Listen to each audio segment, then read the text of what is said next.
Bienvenidos a los cursos bíblicos del Ministerio Llamada de Medianoche. Una propuesta nueva para conocer y entender las Sagradas Escrituras y dar crecimiento a pastores, misioneros y a toda persona que quiere estudiar y crecer en su vida cristiana. Porque la Biblia dice en el Salmo 119:130: la exposición de tus palabras nos da luz y da entendimiento al sencillo. Un material de excelente calidad educativa y de producción. Totalmente gratis. Por más información, www.llamadaweb.org o búscanos en nuestras redes sociales, Facebook, Twitter, Instagram y YouTube. Comunicate vía WhatsApp al 099 000 540. Si estás fuera del Uruguay, prefijo más 598. Disfruta la clase de hoy. ¿Qué tal, queridos hermanos? Vamos a seguir con nuestro estudio de la preciosa epístola a los Gálatas. Realmente una epístola que nos ha dado ya mucho que pensar, y sobre todo en el hecho de la seguridad que tenemos en la obra perfecta, completa de nuestro amado y bendito Salvador, el Señor Jesucristo. Habíamos visto la introducción a la carta con los diferentes detalles, el contexto, y también estuvimos viendo lo que era la parte personal del apóstol Pablo, el que llevaba la persona de la justificación, los primeros dos capítulos muy personales, con mucha biografía, con muchos detalles, como ningún otro libro, aparte de Hechos, de la vida del apóstol Pablo. Y ahora ya vamos a entrar en la segunda parte, que es la parte doctrinal, y ahí encontramos en los capítulos 3 y 4 los principios de la justificación. Esto ahora ya es un poco más teórico, como suele ser el apóstol Pablo, pero también tiene muchísima enseñanza para nosotros. Entonces, vamos a leer los primeros 5 versículos del capítulo 3. Oh Gálatas, insensatos, ¿quién os fascinó para no obedecer la verdad? A vosotros, ante cuyos ojos Jesucristo fue ya presentado claramente entre vosotros como crucificado. Esto solo quiero saber de vosotros. ¿Recibisteis el Espíritu por las obras de la ley o por el oír con fe? ¿Tan necios sois? Habiendo comenzado por el Espíritu, ¿ahora vais a acabar por la carne?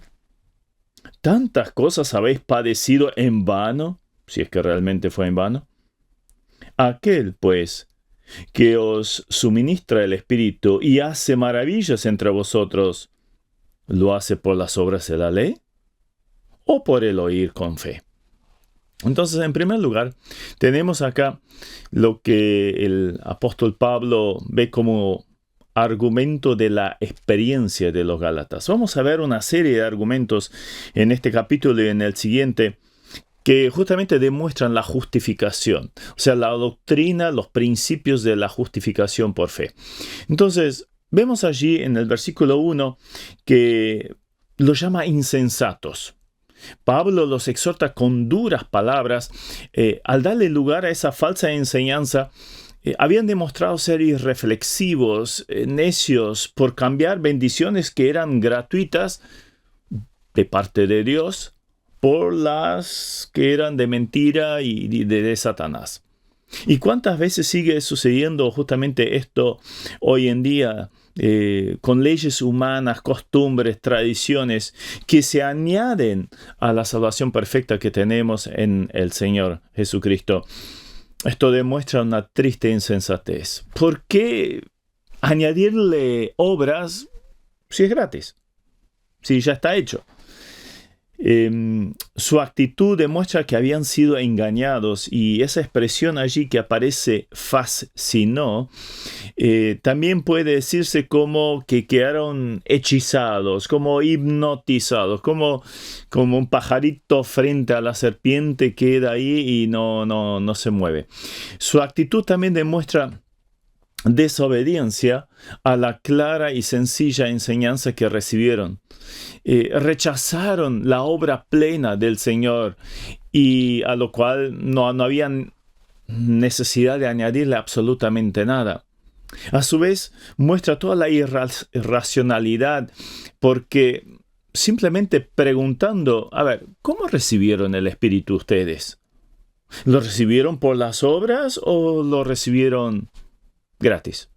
Por fe, por haber creído en el Señor Jesucristo. Entonces, obviamente, lo habían recibido por fe. Esto lo vemos allí en el versículo 2. Ahora, en el versículo 3, vuelve a resaltar la necedad de intentar consumar con las obras lo que ya es obra del Espíritu y ya está hecho. Su actitud demuestra también el olvido de las experiencias pasadas, como dice el versículo 4. ¿Tantas cosas habéis padecido en vano? O sea, habían sido perseguidos por el Evangelio. Justamente, quizás hasta por estos mismos judíos a los cuales adherían tanto los judaizantes. Entonces querían regresar a la doctrina, a esa doctrina, demostrando entonces que estos perseguidores tenían razón. Pero Pablo también da a entender que tiene la esperanza que todavía no haya sido en vano, que todavía hay una posibilidad que reflexionen y vuelvan. A su vez, esa actitud demuestra ingratitud a las obras maravillosas que el Señor ya había hecho en sus vidas, les había salvado, les había cambiado la vida. Y estas habían sido hechas por la fe en el Señor y nada más. Y no como recompensa o mérito por obras que hubieran hecho. Entonces el primer argumento tiene que ver justamente con la experiencia personal de los Gálatas. El segundo argumento, que aparece a partir del versículo 6 al 9, es el ejemplo en la bendición de Abraham. Vamos a leerlo. Así que Abraham creyó a Dios y le fue contado por justicia. Sabed, por tanto, que los que son de fe, estos son hijos de Abraham.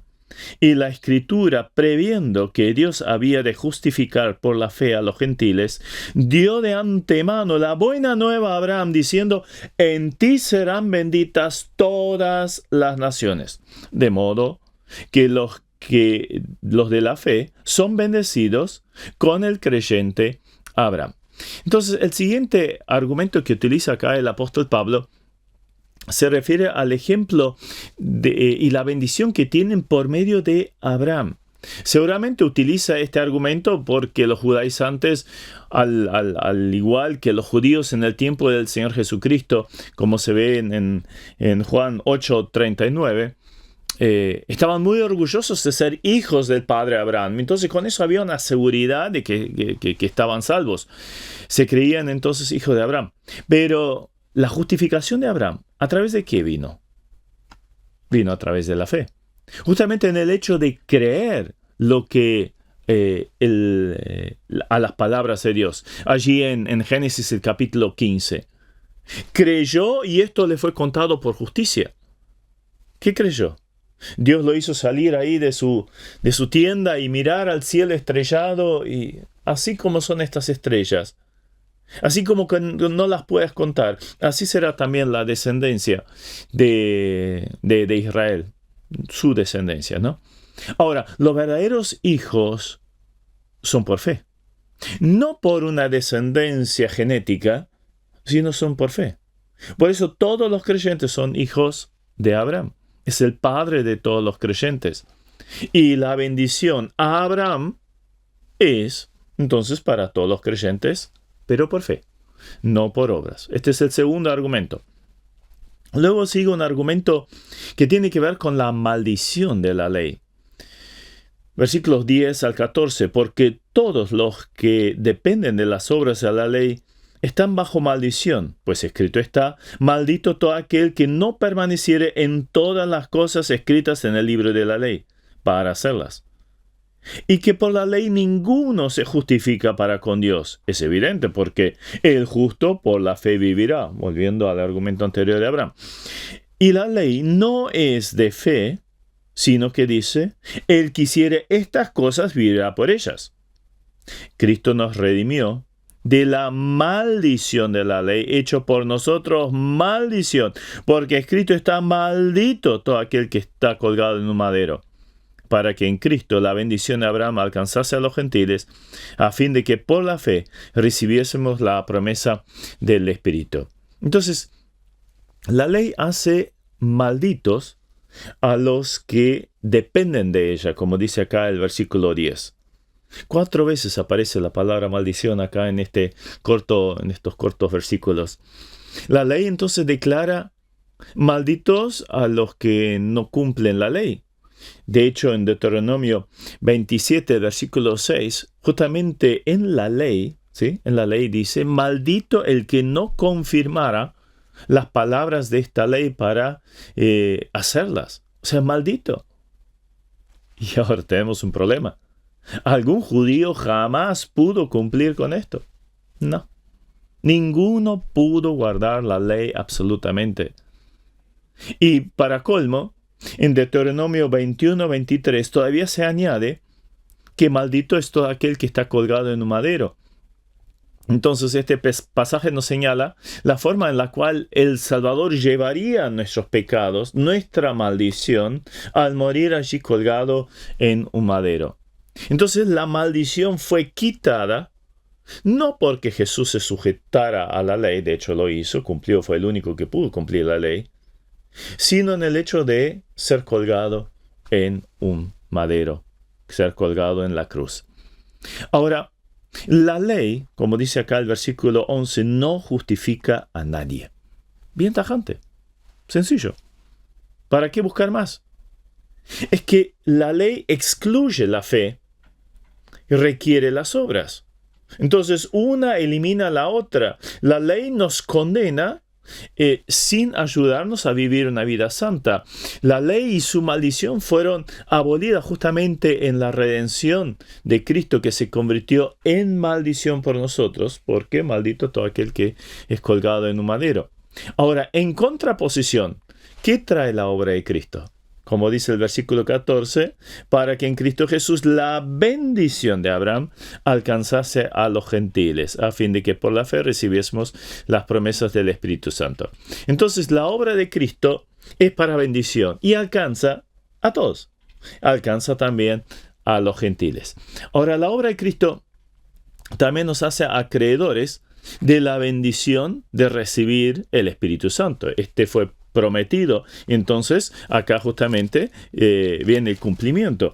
Otro pasaje donde dice Pablo casi lo mismo, en Efesios 1:13, en él también vosotros, habiendo oído la palabra de verdad, el evangelio de vuestra salvación, y habiendo creído en él, fuiste sellados con el Espíritu Santo de la promesa. O sea, el Espíritu de la promesa tiene que ver con el hecho de que Jesucristo había anticipado que Él se iba a ir, pero habría de venir otro Consolador, otro de la misma esencia, que ocuparía el lugar de Jesucristo y que era el Espíritu Santo. Entonces, de ahí el Espíritu de la promesa.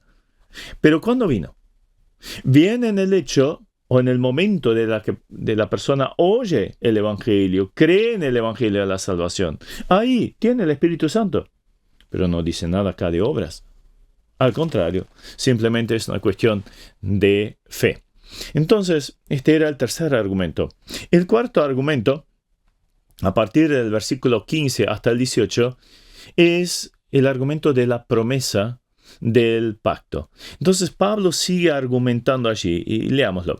Hermanos, hablo en términos humanos. Un pacto, aunque sea de hombre, una vez ratificado, nadie lo invalida, ni le añade. Ahora bien, a Abraham fueron hechas las promesas y a su simiente. Destaco esa palabra porque vamos a referirnos a ella. No dice y a las simientes como si hablase de muchos, sino como de uno. Y a tu simiente, la cual es Cristo. Esto, pues, digo, el pacto previamente ratificado por Dios para con Cristo, la ley que vino 430 años después no la abroga para invalidar la promesa. Porque si la herencia es por la ley, ya no es por promesa. pero Dios la concedió a Abraham mediante la promesa. Acá tenemos un enfrentamiento entonces entre lo que es la promesa y la ley, ¿sí? ¿Cuál es la diferencia? Allí habla de un pacto. Entonces Pablo sigue argumentando en relación al pacto que Dios había hecho con Abraham. Los pactos tienen esa connotación de que son hechos en base a la libre voluntad de Dios, sin exigir nada a cambio. O sea, es unipersonal. Él hizo un pacto con Abraham, prometiéndole que iba a ser bendecido, iba a tener un territorio, iba a tener descendencia, e iba a tener una simiente. Y justamente lo resalto en singular. El pacto de Abraham entonces incluye su simiente. En ti serán benditas todas las familias de la tierra. Ahora, la simiente prometida a Abraham era Cristo. O sea, allí en Génesis ya se estaba anticipando que habría de venir el Salvador del mundo. Esto estaba incluido en el pacto hecho a Abraham. No había que añadirle nada, no había que ser fiel para conseguir esto.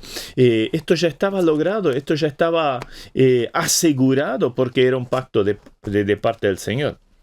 Ahora quiero hacer un pequeño paréntesis acá que justamente hace resaltar que la palabra simiente está en singular. No dice y a las simientes como si hablase mucho, sino como de uno y a tu simiente, la cual es Cristo. Acá podemos ver lo importante que es el texto exacto. O sea, el plural y el singular en una palabra. Entonces ahí estamos viendo la inspiración plenaria y literal. Entonces, hasta las letras más pequeñas. Ni una J, ni una tilde van a desaparecer. Todo se cumple, todo permanece. Entonces, la inspiración es plenaria, es plena, es completa, no hay que añadirle nada y no se debe añadir nada. Pero también es absolutamente literal, va hasta las palabras mismas. Porque algunos dicen, bueno, la Biblia contiene la verdad, pero no es la verdad. La Biblia tiene un concepto de verdad, pero que no se transmite a las palabras mismas. No, acá tenemos uno de los tantos ejemplos que demuestra justamente lo contrario. Ahora volviendo a nuestra argumentación, o más bien la del apóstol Pablo. Entonces, en el versículo 17, este pacto no sería afectado por la introducción a la ley, porque esta vino 430 años después. O sea, Abraham, Moisés. Entre ellos hay 430 años. ¿Qué fue primero? El pacto. Y el pacto permanece, no caduca. Las promesas de Dios son sí y amén. Ahora vino la ley, se introdujo más tarde la ley, pero esto no quita lo hecho o prometido por Dios mucho tiempo antes, ¿no? Entonces la ley llegó 430 años después del pacto con Abraham y obviamente no lo invalida, no lo cambia. La promesa no sería revocada, ni habría que añadirle condiciones. Es una promesa de Dios y esto se va a cumplir. Ahora, este pacto incluía la herencia, como dice el versículo 18, porque si la herencia es por la ley, ya no es por la promesa. Pero Dios la concedió a Abraham mediante la promesa. Me gusta mucho la argumentación que utiliza acá el apóstol Pablo. Continuamente se llamaba la tierra Canaán, la tierra donde iba a ir Israel. Estaban en el desierto, allí recibieron la ley y continuamente se hablaba la tierra prometida. Claro, ¿cuándo fue prometida? ¿A través de la ley? ¿Con guardar la ley? No, había sido prometida a Abraham. Esta tierra te voy a dar a ti, a tu descendencia para siempre. Esta fue la promesa de Dios. Entonces esa promesa se cumplirá sí o sí. No hay necesidad de añadidura de una ley. ¿Israel mereció la tierra o recibió la promesa de la tierra? Recibió la promesa. Si hubiera sido por merecimiento, no hubieran entrado, definitivamente que no. Porque hicieron todo, absolutamente todo, para ir en contra de Dios. Se rebelaron 10 veces, al punto tal que Dios tuvo que decir, basta, esta generación no entra, entrará la próxima. Entonces vemos que no es por obras, no por intento del hombre. Acá está hablando de la promesa. Es invariable, permanece firme. El quinto argumento lo encontramos en los versículos 19 al 29. Voy a ir leyendo versículo por versículo. Entonces, ¿para qué sirve la ley? Fue añadida a causa de las transgresiones, hasta que viniese la simiente, otra vez lo que habíamos visto en el versículo 16, a quien fue hecha la promesa, y fue ordenada por medio de ángeles en mano de un mediador. Y el mediador no lo es de uno solo, pero Dios es uno. Bien, acá tenemos el argumento del propósito de la ley. Claro, alguien podría decir, bueno, pero el hecho de recibir la ley no es una casualidad, un evento menor o sin sentido. Dios dio esa ley, sí, absolutamente seguro. Tenía una gran relevancia, por lo que habría que guardarla también. Pero para ir en contra de ese razonamiento, Pablo pasa a exponer la razón de la introducción de la ley. Y con esto demostrar la invalidez. ¿Para qué? Para lograr la salvación por medio de ella. Entonces, la ley fue añadida por las transgresiones. La palabra es muy fuerte que utiliza el apóstol Pablo acá, que tiene la idea de infracción, violación. La transgresión es una violación a una ley conocida. Entonces, la ley fue dada para que los hombres fueran más conscientes de que estaban absolutamente errados, se habían equivocado. La ley tenía una función temporal. Se desarrollaría solo hasta la venida del Mesías, del Salvador, de la simiente, como dice el versículo 19 y también el versículo 16. Y ahí añade algo más, muy interesante también. La ley fue encargada a un mediador. Ustedes recordarán seguramente Moisés descendiendo con las tablas de la ley en su mano desde el monte Sinaí. Entonces, Dios no se lo dijo directamente al pueblo. Incluso el pueblo dijo que no hable Dios directamente con nosotros, que te habla a ti. Y tú nos hablas a nosotros, pero no, lo directo no. Entonces vemos a través de un mediador. Y hay varios pasajes que también nos muestran que Dios no se lo dio directamente a Moisés, sino a través de ángeles a Moisés. Entonces, inclusive tenemos varios pasos intermedios. Entonces, no hay una conexión directa entre Dios y el hombre, en este caso el pueblo de Israel. Había pasos intermedios, ángeles y Moisés. Y eso, claro, demuestra también la distancia que había. Por otro lado, al haber un mediador, esto también demuestra que existen al menos dos partes, porque cuando uno está mediando, al menos son dos grupos, dos partes, con sus respectivas responsabilidades. Pero en el pacto solo había una parte que se comprometía. Esa parte era Dios, con Abraham. Entonces, qué bendición, qué diferencia. La ley, como dice el versículo 21, no pudo anular las promesas de Dios. A su vez, la ley no puede vivificar, no puede dar vida. Al contrario, si se le hallaba culpable a alguien y, dependiendo del delito, hasta conllevaba la muerte, entonces no vivifica, mata. Pero Jesucristo, justamente al morir y resucitar, vino a dar vida. Ahí tenemos una diferencia abismal. obviamente para todo aquel entonces que deposita su fe en el sacrificio de Cristo. La ley y todo el Antiguo Testamento, porque acá utiliza la expresión la Escritura, demostraban la pecaminosidad del ser humano, una y otra vez. Pecado, pecado, pecado. Entonces, la única forma de salvarse es depositando la fe en el sacrificio de Jesucristo. Ahora, en el versículo 23, Pablo utiliza otro ejemplo. Pablo es muy gráfico en su exposición, son temas teológicos y algunos con bastante profundidad. Entonces utiliza ejemplos de lo cotidiano para ilustrarlo. La ley hizo de carcelero. Era una cárcel hasta que viniera Cristo. Y con eso la libertad. Mas la Escritura lo encerró, 22, todo bajo pecado, para que la promesa que es por la fe en Jesucristo fuese dada a los creyentes. Entonces, la ley hizo de cárcel hasta que viniera aquella fe que iba a ser revelada.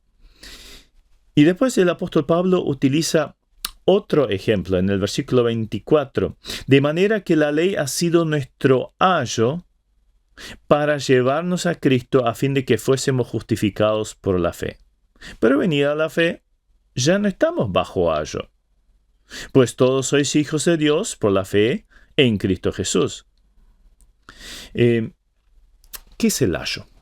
El ayo era un esclavo que, de hecho, ahí está la palabra griega pedagogos, o sea, de ahí viene nuestra palabra, nuestra expresión pedagogo, pedagogía, todo viene de esta palabra. ¿Pero qué era? Tanto con los romanos como con los griegos, era un esclavo, así se llamaba, ayo, que estaba a cargo de los chicos varones entre 6 y 16 años más o menos. O sea, cuando el varoncito, el hijo del dueño, llegaba a la mayoría de edad.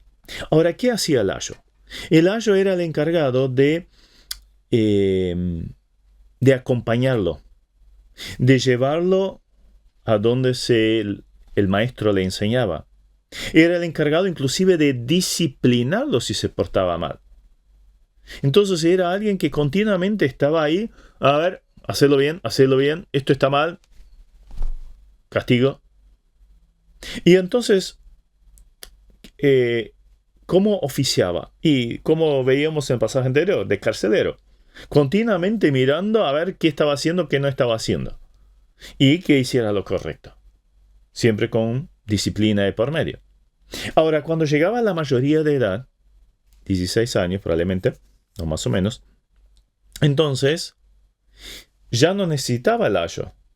El padre decidía, bueno, ahora el hijo es mayor, ahora puede valerse por sus propios medios. Y muchas veces sucedía que, como muestra de gratitud, este hijo luego le daba la libertad al ayo por su servicio realizado. Ahora, lo interesante es que el ayo no es el maestro, sino que lo llevó al maestro. ¿Le llama la atención, verdad? Entonces, ¿qué hizo la ley? Era la que disciplinaba, era la que cuidaba, la que encaminaba, pero su función era llevar al maestro. ¿Y quién es el maestro por excelencia? Bueno, así lo llamaban incluso cuando estaba aquí en la tierra. Entonces, la ley sería la guiadora a Cristo, al maestro. Ella no podía dar la heredad tampoco. El esclavo no tenía nada, ni su vida le pertenecía, pero después la herencia la recibía de parte del padre. Entonces, la ley estaba para concientizar al israelita de su necesidad, de su pecado.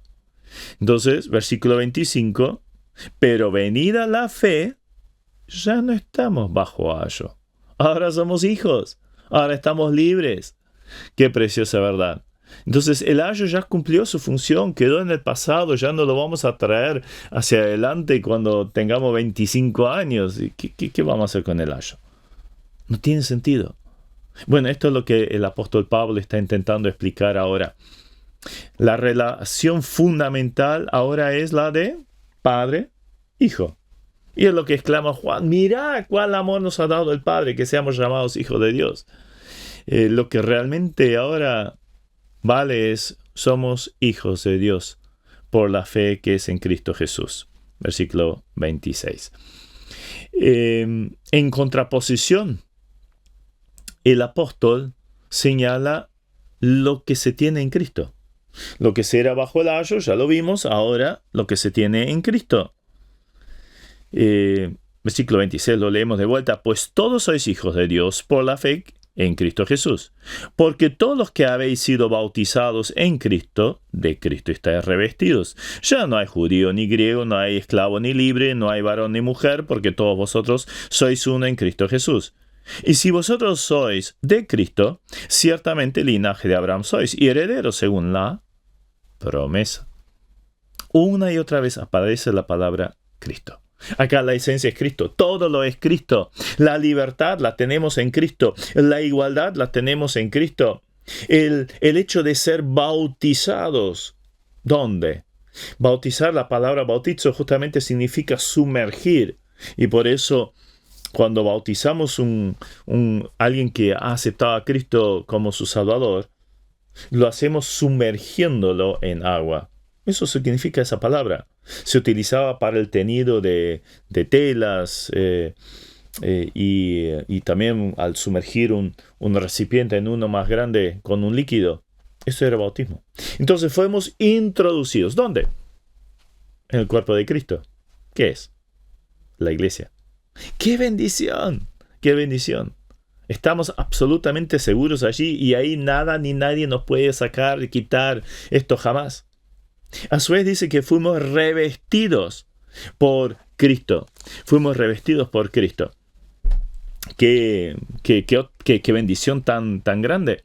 Ya no son necesarias nuestras obras, que de hecho, como decía el profeta, son como trapos de inmundicia. O sea, no hay nada bueno, no hay nada limpio, sino que en Cristo fuimos revestidos de la justicia de Dios. ¿En base a qué? Al sacrificio de Cristo. Hubo alguien que pagó, un inocente que pagó mi culpa.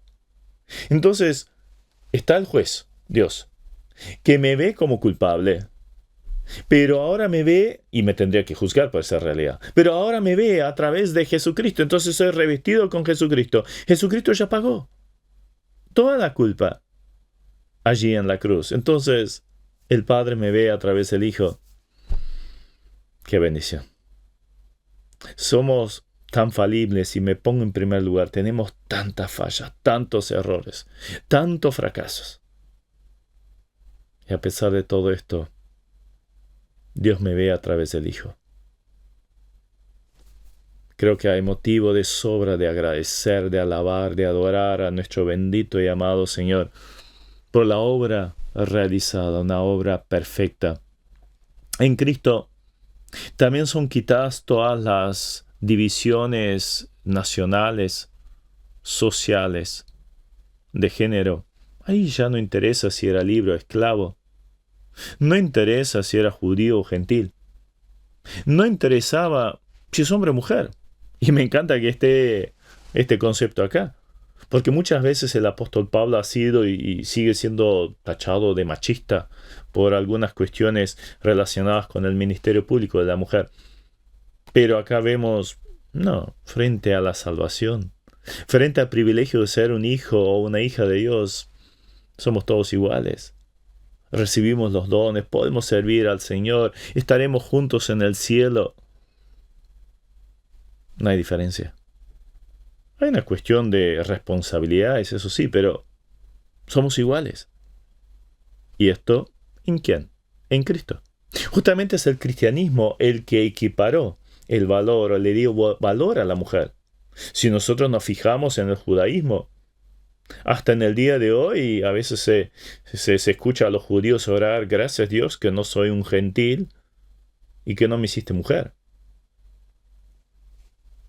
Desvalorizándola.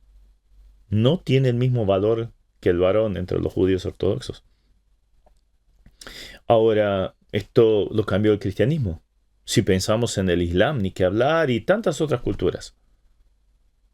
El cristianismo, a través de Cristo, la mujer ocupó ese lugar de igualdad en el sentido de valoración frente a Dios.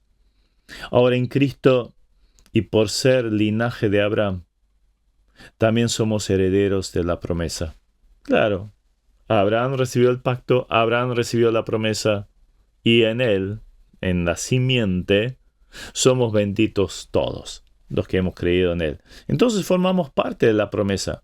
Lo que los judaizantes pensaban lograr por obras, el creyente ya lo tiene por fe. ¡Qué bendición! Realmente es tremendo. Y así llegamos al séptimo argumento, ya en el capítulo 4. Pero también digo, entre tanto que el heredero es niño, en nada difiere del esclavo, aunque es señor de todo. Ahora, vuelvo a utilizar el concepto de la esclavitud. Vamos a desarrollarlo un poquito después.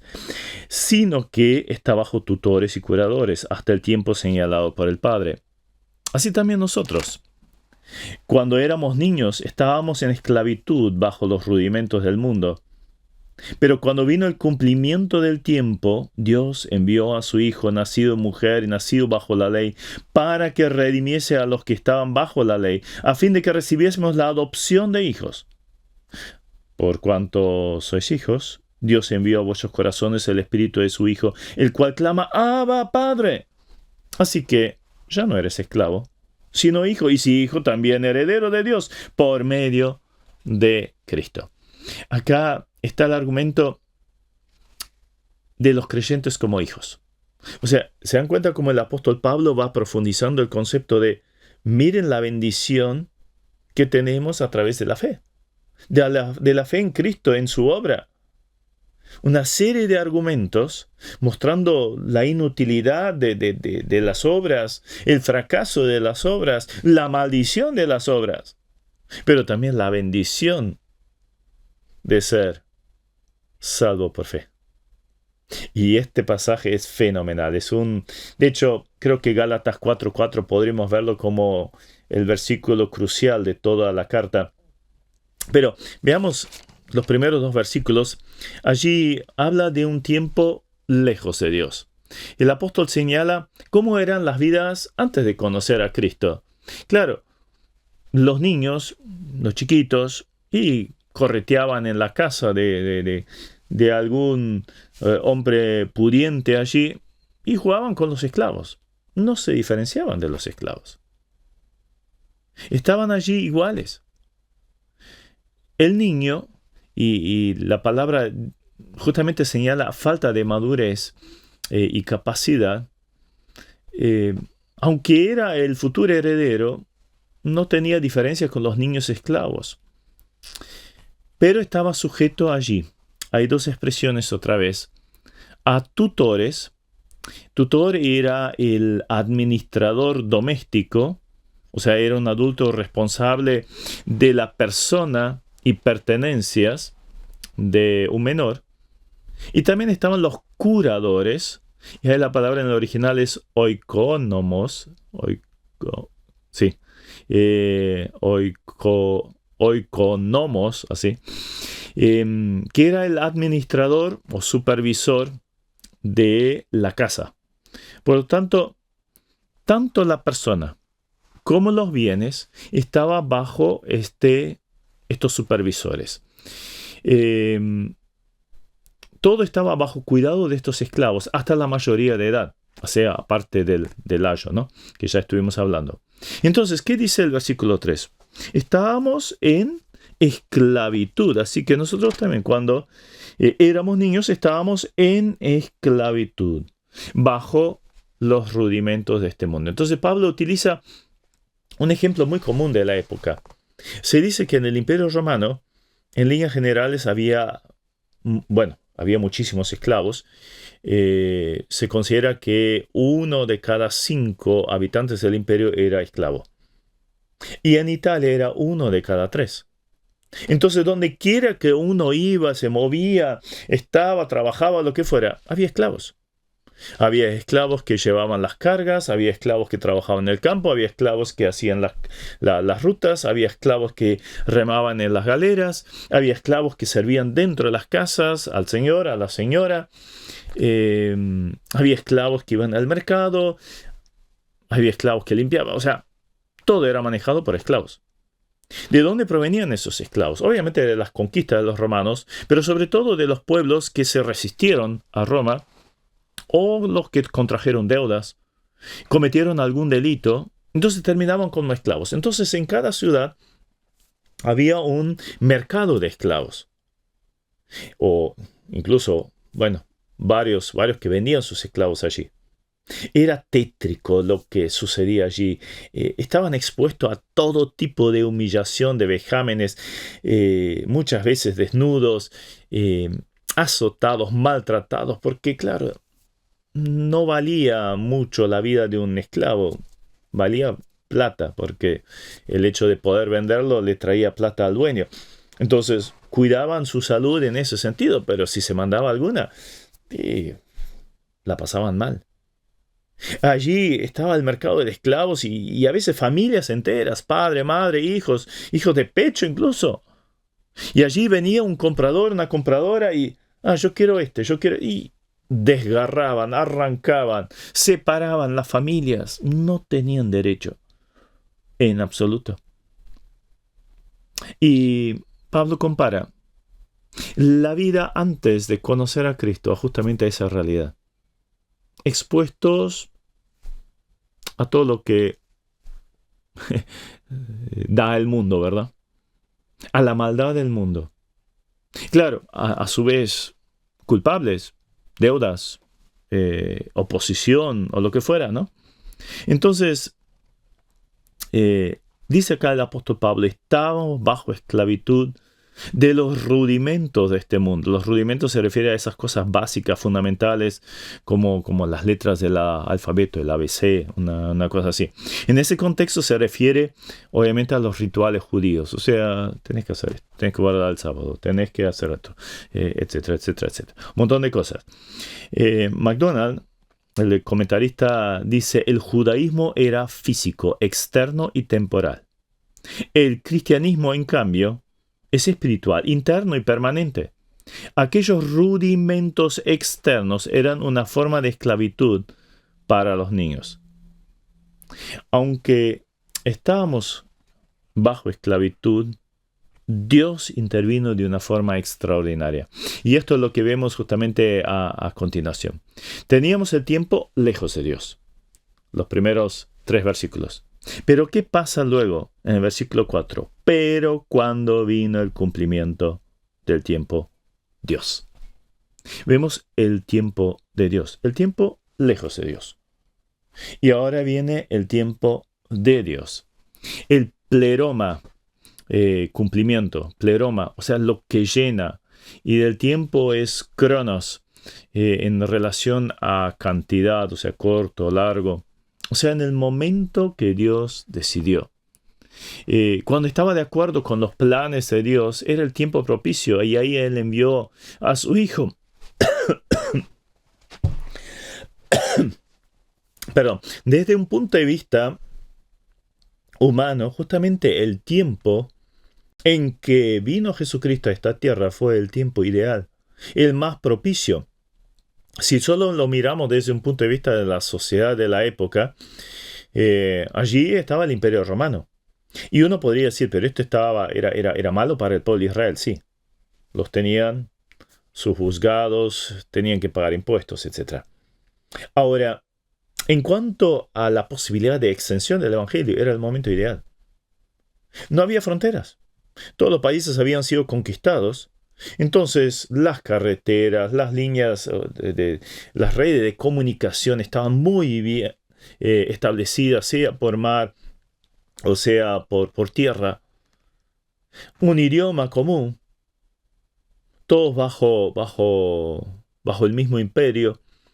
Esto ayudó muchísimo a la extensión de los judíos también, que generalmente por cuestiones de negocio se iban estableciendo en otros lugares Y en todo lugar donde había al menos 10 judíos establecían una sinagoga. Y entonces esto se convertía como el trampolín, la base para la extensión del Evangelio. Ustedes saben, cada vez que el apóstol Pablo llegaba a alguna nueva ciudad, el primer lugar donde iba era la sinagoga de los judíos. Y allí predicaba. Generalmente tenía oposición, pero bueno, después se extendía a los gentiles. Pero era su punto de partida. El Evangelio se fue extendiendo. Porque había un enorme reino con la capacidad. Ahora, si Jesús hubiera nacido, por ejemplo, en la Edad Media, el Evangelio no se podría haber expandido de la forma como lo hizo en los primeros 2-3 siglos del Imperio Romano. ¿Por qué? Porque constantemente había reinos con fronteras muy limitadas y generalmente peleadas con el de al lado, así que hubiera sido un gran impedimento. Fue el momento de Dios. Pero sobre todo, fue el momento elegido por Dios en el cumplimiento del tiempo. Dios, y ahí envió. Cuando Dios lo tenía previsto, cuando estaban los planes de Dios, mandar ese cordero inmolado desde antes de la fundación del mundo, pero llegó el momento que tenía que llevarse a cabo en forma presencial. Entonces tenemos el tiempo lejos de Dios, el tiempo de Dios, y ahora tenemos la decisión de Dios. Dios envió. Dios envió. Y la idea de esa palabra es sacar fuera, enviar con una misión. Entonces, el Padre sacó a su Hijo afuera del cielo con la misión de salvar a las personas para que el mundo creyera en Él. Luego tenemos la humillación del Hijo de Dios. Dios envió a su Hijo, nacido de mujer, y puesto bajo la ley. Entonces, el Hijo eterno de Dios, el creador del universo, el creador del hombre y la mujer, nació de una criatura. Esto es humillación.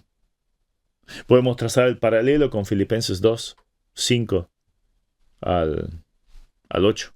¿Sí? Haya pues este sentir que hubo también en Cristo Jesús, el cual siendo en forma de Dios no estimó el ser igual a Dios como cosa que aferrarse, sino se despojó a sí mismo. Entonces, siendo Dios, estando en el cielo, vino a la tierra, se hizo hombre, se hizo siervo, fue hasta la muerte, y la muerte más humillante y degradante, la muerte de cruz. Esto es lo que presenta justamente Pablo cuando escribe a los filipenses. Y acá tenemos algo cercano. Fue puesto bajo la ley. Como hijo de Dios, estaba por encima de la ley. Había dado la ley. Pero Él vino para cumplirla en su vida y quitar la maldición de la ley con su muerte, al ser hecho maldición. Ocupó nuestro lugar allí en la cruz. Entonces, al cargar con nuestra culpa, con la culpa de la humanidad, se volvió reo de muerte. Claro, el culpable tenía que morir. Jesucristo, al cargar la culpa de todos, y tenía que morir. La ley así lo exigía. Entonces vemos la humillación del Hijo de Dios. Pero también vemos la bendición de Dios. Versículo 5. Para que redimiese a los que estaban bajo la ley. Para que redimiese.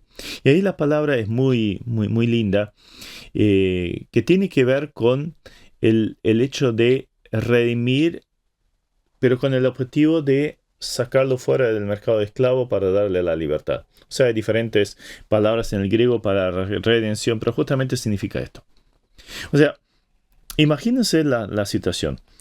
Allí un hombre se acerca al mercado de esclavos y se fija en un miserable y le dice al mercader: yo quiero a este. Entonces lo saca de ahí. Le quitan las cadenas, los andrajos que pudiera tener. Pero no solo lo saca de ahí, sino que le da la libertad. Ahí vemos la bendición de Dios. La ley tenía esclavizado al hombre. Jesucristo vino justamente para pagar. Pero claro, ahora el mercader de esclavos dice, pará, esto cuesta. Este hombre venía acompañado de su hijo. Y en el lugar de ese esclavo que no merecía nada, queda el hijo. Ese fue el pago. No fuimos redimidos con oro o plata, sino con la preciosa sangre de Jesucristo. Como un cordero, sin mancha, inocente. Él ocupó nuestro lugar en ese mercado de esclavos. A él lo azotaron, a él lo mataron. Ahora, ¿vemos lo que significó? Yo esclavo ahí en el mercado de esclavos. Viene el padre, deja al hijo, me saca, pero no solo me saca, sino que me da la libertad. Entonces, antes esclavo, ahora libre. Pero no termina ahí, porque antes estábamos bajo la esclavitud y esto ahora sigue. Versículo 5, la segunda parte, a fin de que recibiésemos la adopción de hijos. A veces pasaba que algún romano pudiente, si tenía un esclavo que era muy fiel, le daba la libertad. Pero no solo eso, sino que inclusive lo adoptaba como hijo. Por ejemplo, la historia de Ben-Hur, justamente encontramos algo similar. Entonces, fue sacado del mercado de esclavos, no merecía absolutamente nada. No solo le dio la libertad, sino que incluso lo adoptó. Y volviendo al pasaje que citábamos antes, mirad cuál amor nos ha dado el Padre que seamos llamados hijos de Dios. ¡Qué bendición tan extraordinaria! Entonces somos hechos de Dios, somos adoptados. ¿Y qué es ser adoptado? Nacer biológicamente o de ser hijo de los padres biológicos, esto puede suceder por accidente. Ni siquiera querido. Pero una pareja que decide adoptar a alguien es algo muy especial porque decide amar una criatura que no nació en su familia. Es una demostración muy grande. Hay una decisión atrás. Lo otro puede haber sido un accidente. Un hijo biológico. Pero una adopción es una decisión. Decido amar esa criatura que no lo merece. Que no nació en mi familia. De hecho, Jesucristo decía a los judíos de su tiempo, ustedes sois de vuestro padre el diablo. Es que nacimos en la familia equivocada. Nacimos en la familia del diablo. Éramos hijos de Satanás. Estábamos bajo su dominio. Y ahí fuimos sacados, liberados y ahora adoptados. Pero no termina ahí. Sigue diciendo, y por cuanto sois hijos, versículo 6, Dios envió a vuestros corazones el espíritu de su Hijo, el cual clama, Abba, Padre. No solo fuimos liberados, no solo fuimos adoptados, sino que ahora fuimos habitados por el Espíritu de Dios. Y esto produce una afinidad tan preciosa con el Padre, por eso se le llama Abba, Padre. Es una palabra aramea que tiene la connotación de... ¿Vieron cuando un hijo chico está esperando que el papá vuelva a la casa? Y ella le pregunta a la mamá, ¿y cuánto falta? Y falta un ratito todavía. ¿Y cuánto falta? Faltan 5 minutos. ¿Y cuánto falta? Mira, viene en cualquier momento y el hijo ya está con toda la atención y escucha la llave en la puerta y sale corriendo por el pasillo y papi, se le tira al papá encima. Esa es la idea. La afinidad, la cercanía, la confianza, el amor. Esto es lo que produce el Espíritu Santo al habitar en nosotros. Tenemos un acceso libre y restringido a la presencia del Padre. Qué afinidad, qué cercanía. Podemos acceder a ese trono de gracia y recibir el oportuno socorro las veces que sea necesario. Bueno, continuamente, ¿verdad? Entonces, tenemos la bendición de Dios, la adopción de Dios, la habitación del Espíritu de Dios. Y como frutilla el postre, versículo 7. Así que ya no eres esclavo, sino hijo, y si hijo también heredero de Dios por medio de Cristo. Claro, esto pasaba también. Algún esclavo que se le dio la libertad, que fue adoptado como hijo después, claro, sus dueños murieron. Entonces, ¿quién se termina siendo el dueño de todo? El esclavo, el ex esclavo. ¿Y no fue justamente lo que sucedió con nosotros? Ahora tenemos a Dios como Padre, a Jesucristo como nuestro hermano mayor, que no se avergüenza de llamarnos hermanos. Y la Biblia dice que somos coherederos con Cristo. O sea, hay algo más grande, hay algo más prodigioso que la obra de salvación, todo en base a haber creído, aceptado la salvación por fe y nada más. Qué grande que es nuestro Dios, realmente maravilloso. Entonces tenemos allí el argumento de ser hijo de Dios. Qué privilegio. Pero también hay otro argumento en los versículos 8 al 11. Allí tenemos el argumento de la futilidad del ritualismo, o sea, lo vano de los rituales. 8 al 11, ciertamente en otro tiempo, no conociendo a Dios, servíais a los que por naturaleza no son dioses. Mas ahora, conociendo a Dios, o más bien, siendo conocidos por Dios, ¿cómo es que os volvéis de nuevo a los débiles y pobres rudimentos, a los cuales os queréis volver a esclavizar? Guardáis los días, los meses, los tiempos y los años. Me temo de vosotros que haya trabajado en vano con vosotros. O sea, ahí muestra, miren, lo que están haciendo en cuanto a los rituales es absolutamente vano. En el 8 mostraba el pasado de los Gálatas. En otro tiempo, no conociendo a ellos, servías a los que por naturaleza no son dioses. O sea, estaban esclavizados. Ahora fueron liberados y ahora se vuelven a esclavizar.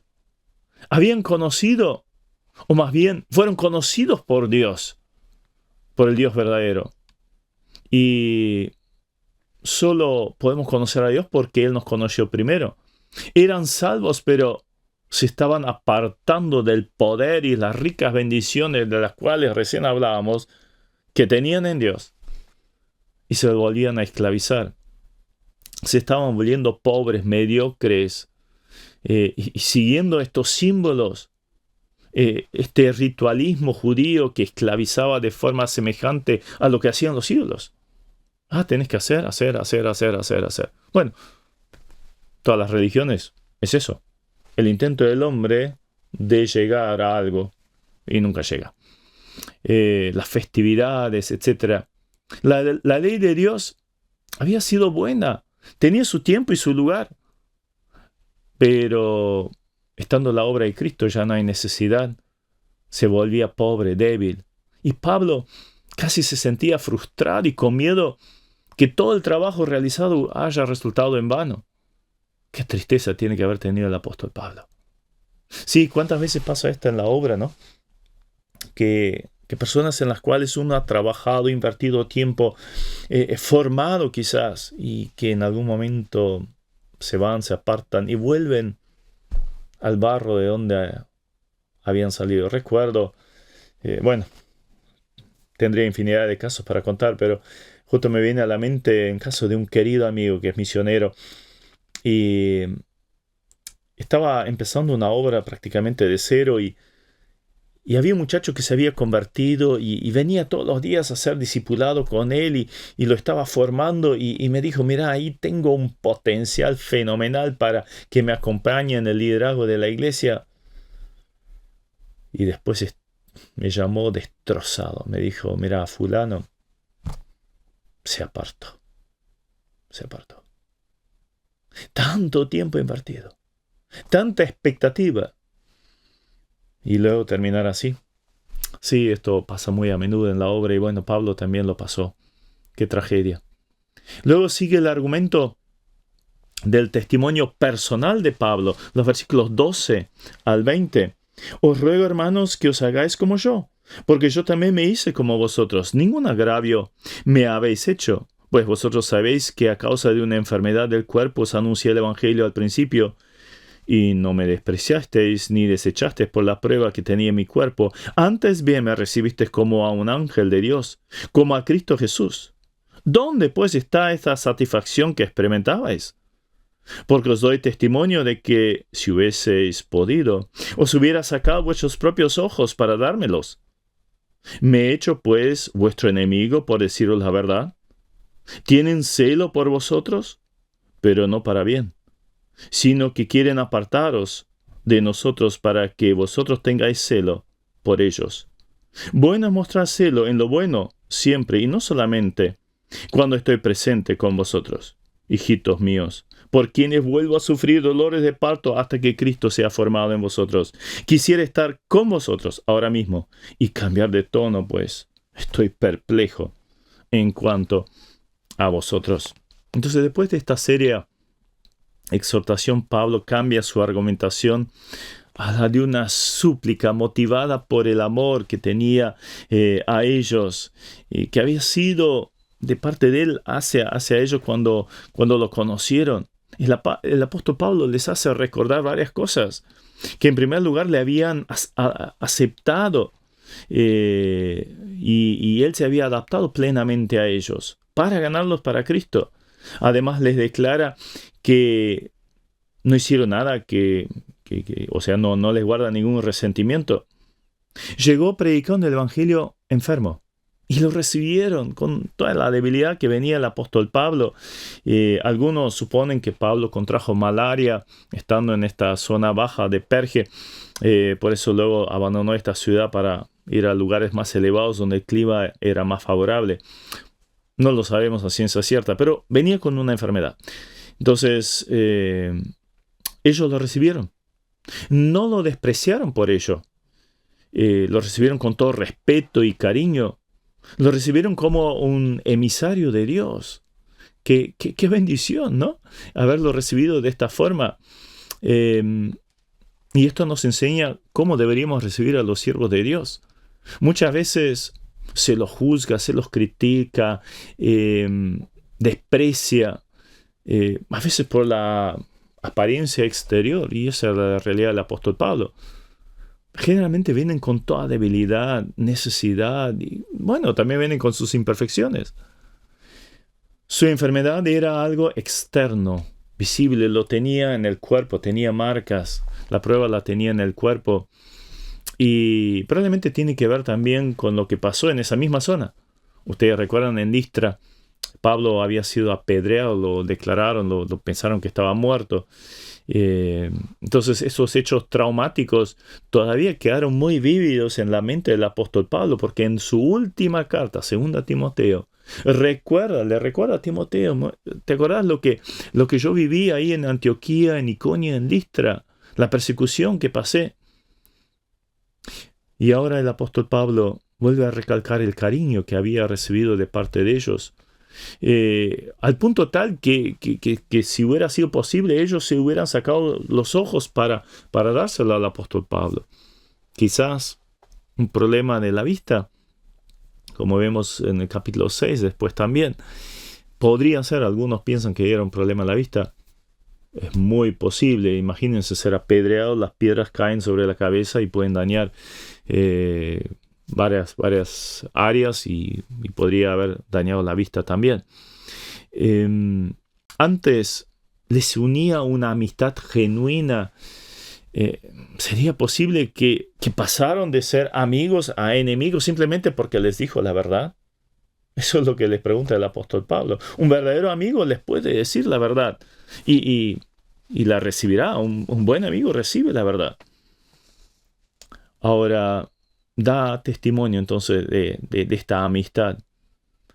Y después de presentarse como verdadero amigo, presenta la actitud de los judaizantes, que eran movidos por celos. Y ahí vemos un par de características clásicas de lo que son sectarios, ¿sí?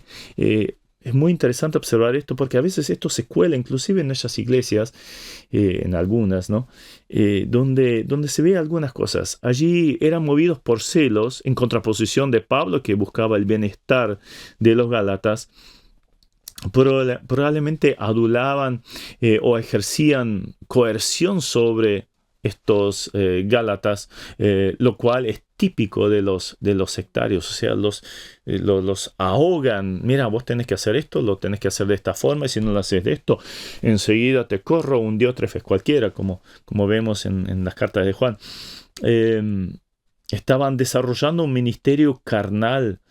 Nos cabe preguntar a nosotros con qué motivación hacemos nuestro ministerio si estamos involucrados en la obra. La motivación de estos falsos maestros no era sincera, no para bien. Dice acá el versículo 17, no para bien, justamente lo opuesto a la actitud que buscaba el apóstol Pablo. Buscaba el bien de la gente y estos no. Eran divisionistas. Quieren apartaros de nosotros. Apartaros de nosotros.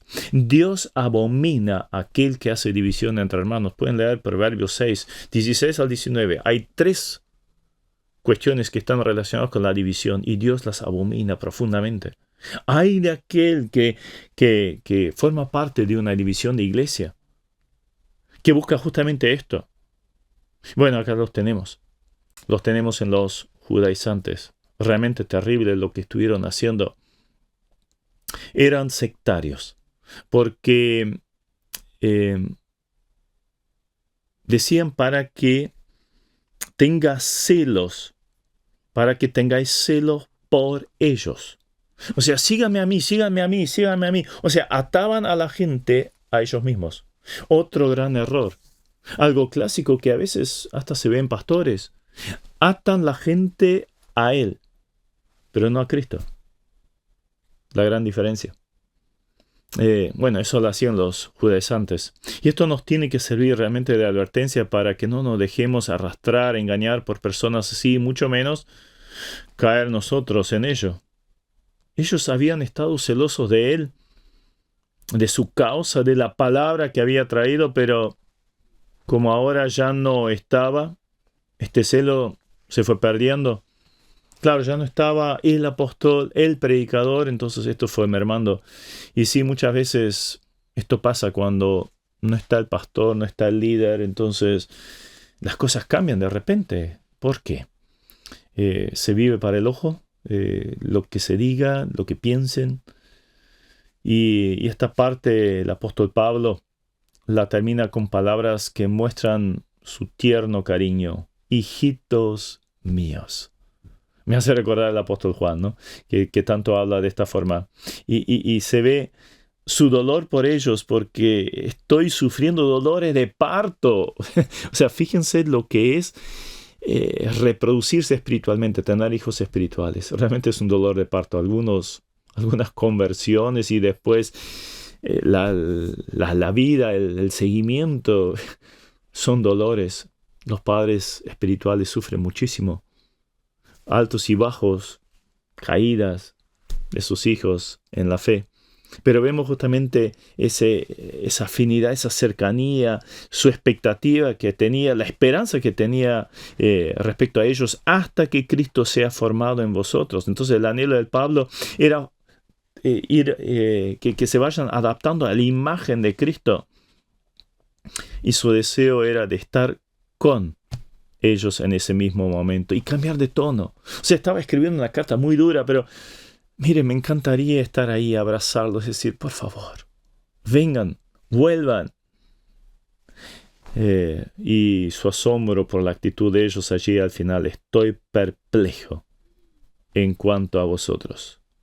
Entonces, todo esto nos señala lo difícil que muchas veces es el ministerio, la obra de Dios. Cuántos se descarrían a pesar de todo el esfuerzo que se ha hecho. Por eso es tan importante orar por los líderes. Oremos por nuestras iglesias, que no entre nada de este tipo, ningún tipo de sectarismo, ningún tipo de legalismo, que los líderes se mantengan fieles, que no se vuelvan sectarios, que el objetivo sea acercar a la gente a Cristo y no a ellos mismos. Y cuando alguien haya caído, levantarlo, ayudarlo, orar por él, buscar a la oveja perdida, así como lo hizo Jesucristo. Tremendo ejemplo para nosotros. también advertencia, sin lugar a duda. Entonces oremos por nuestros líderes, oremos por nuestras iglesias, oremos por la doctrina, y donde nosotros tenemos la responsabilidad, enseñémosla en forma propicia, adecuada, bíblica, para la gloria de Dios. Amén. Esperamos que esta clase haya sido de edificación. Recuerda que en nuestra página web www.llamadaweb.org podrás encontrar el complemento de esta clase con las notas y material extra. Busca la pestaña Cursos Bíblicos y regístrate para tener más material totalmente gratis.